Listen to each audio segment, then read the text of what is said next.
Hey guys, what's up? It's me again, Tom from TTT Tom's Tech Time. Welcome to another episode about some awesome DJI products. Today we want to compare the DJI Phantom 4 Pro, now which one is it, and the DJI Phantom 4 Pro Plus. Let's just find out what the differences are, because I think right now, no, we cannot see any differences. Let's check this out. Don't forget to leave a thumb up, don't forget to subscribe, and don't forget to check out the product links in the video description below for more tech specs, the current pricing, and more.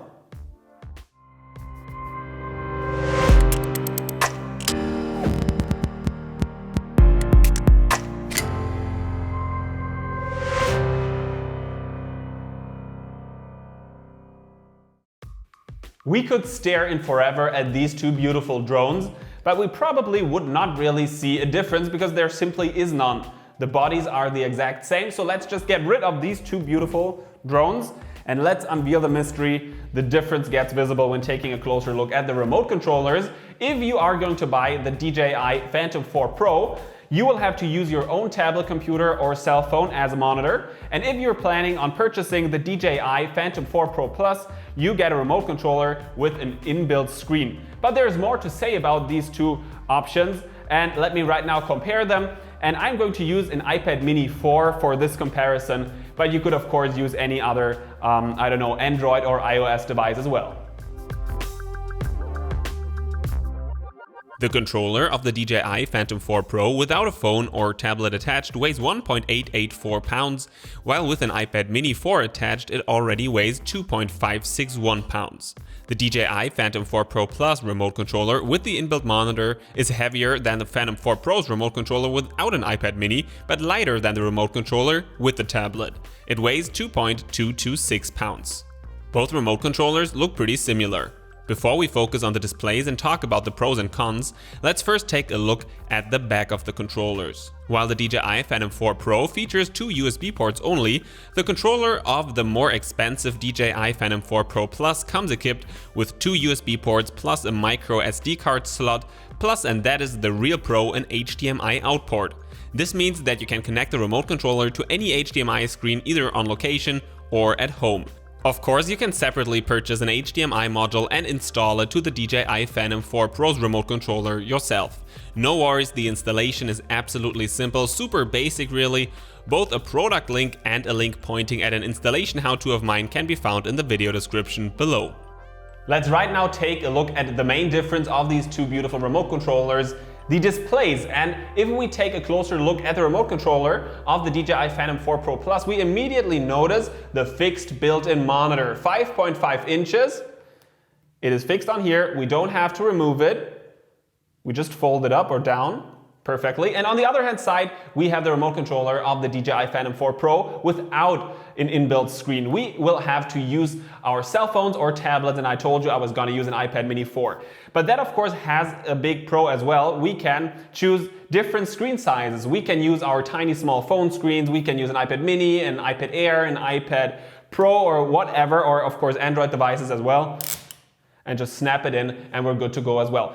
We are now going to take a look at which device boots up faster, an iPad or the entire remote controller plus the Android-based built-in screen. Let's just give this a go. Apple versus DJI. Not trying to make anybody mad. Just saying. An interesting little test. Let's just see who's up faster.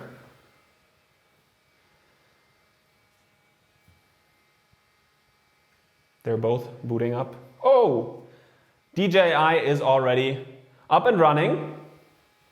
Apple needs a few seconds more, and we are good to go right now as well. So both boot up pretty fast, but DJI goes a little faster. There's one thing, I'm not quite sure if you can hear it right now. The remote controller of the DJI Phantom 4 Pro Plus is pretty loud and noisy. Let's just listen to it.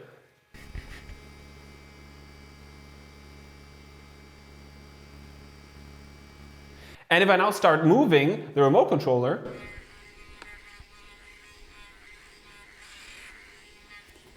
we can hear even more noise. Now on the other hand side, what noise, excuse me, I didn't turn the remote controller itself on the other hand side. What noise does this remote controller make?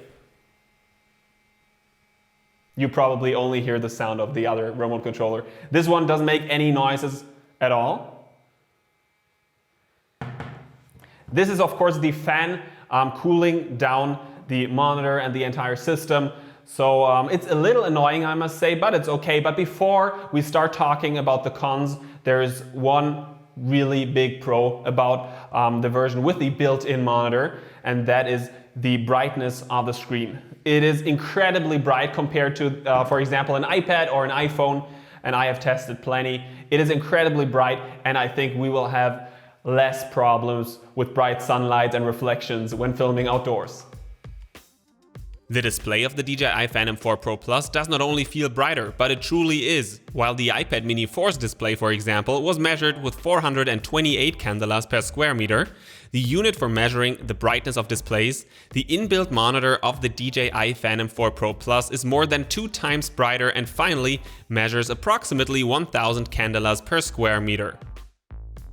The super bright inbuilt display of the DJI Phantom 4 Pro Plus might be its main pro, and it's absolutely worth it if you're filming in bright sunlight. It's absolutely incredible, not only seeing your reflection or the bright sunlight, but really seeing what you're filming. It's amazing. But if you are going to choose a version with the iPad or something like that, what can you do? How can you avoid the reflections? The answer is made by Hoodman, and this huge sun hood is the only option that really works out well. I have tested plenty sun hoods, just saying. I was using it when filming in super bright Israel, in the desert, all the time. I was using it each and every day. And this sun hood is not only huge, but it does a really, really great job.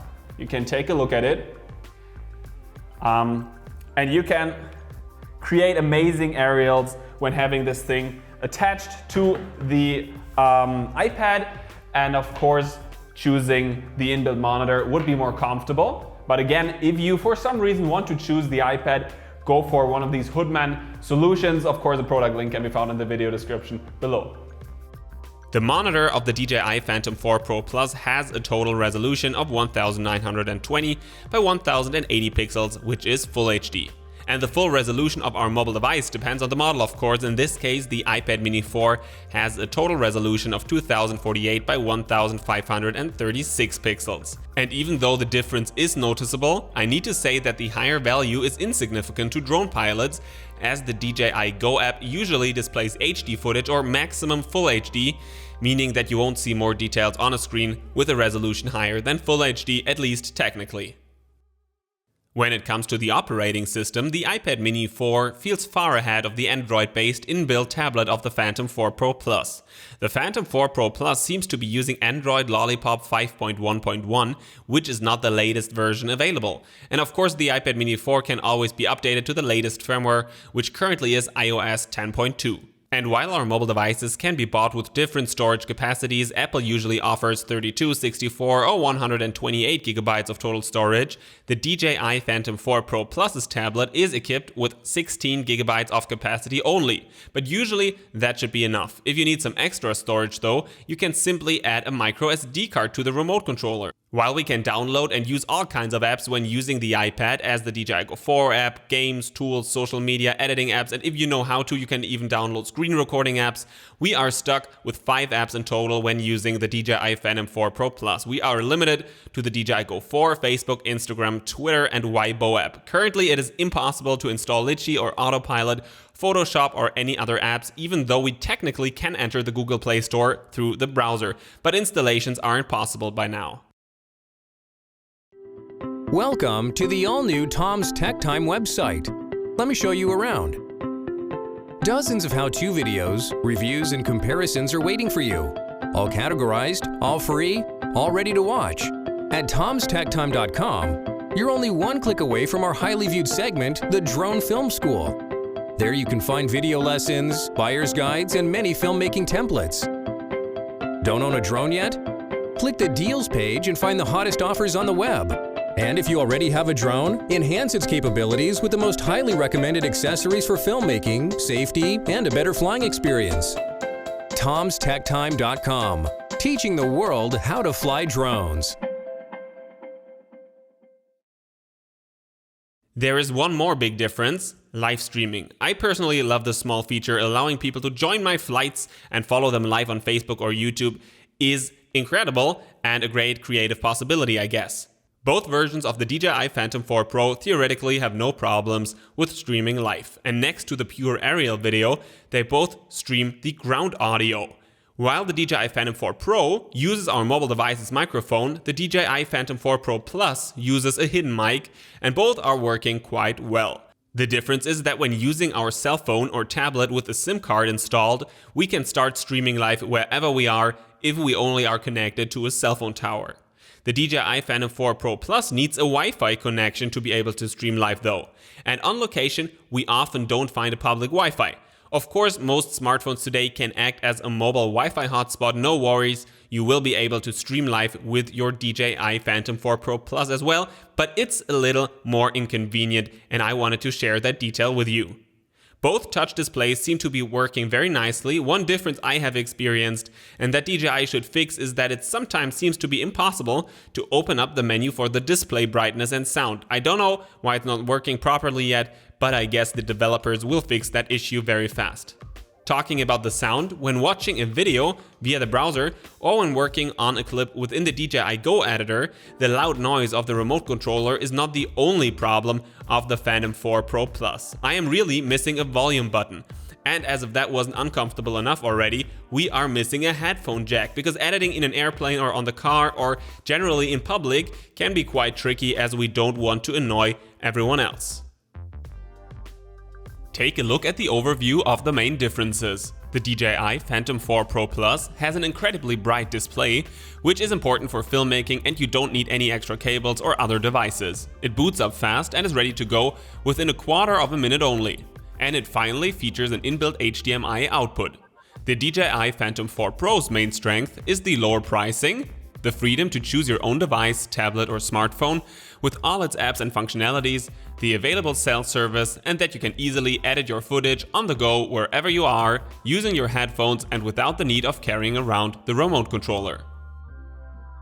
Right now it is up to you. You should make a decision by now. Both product links can be found in the video description below or the hottest DJI offers on tomstechtime.com/deals. Personally, I must say that I like both remote controllers.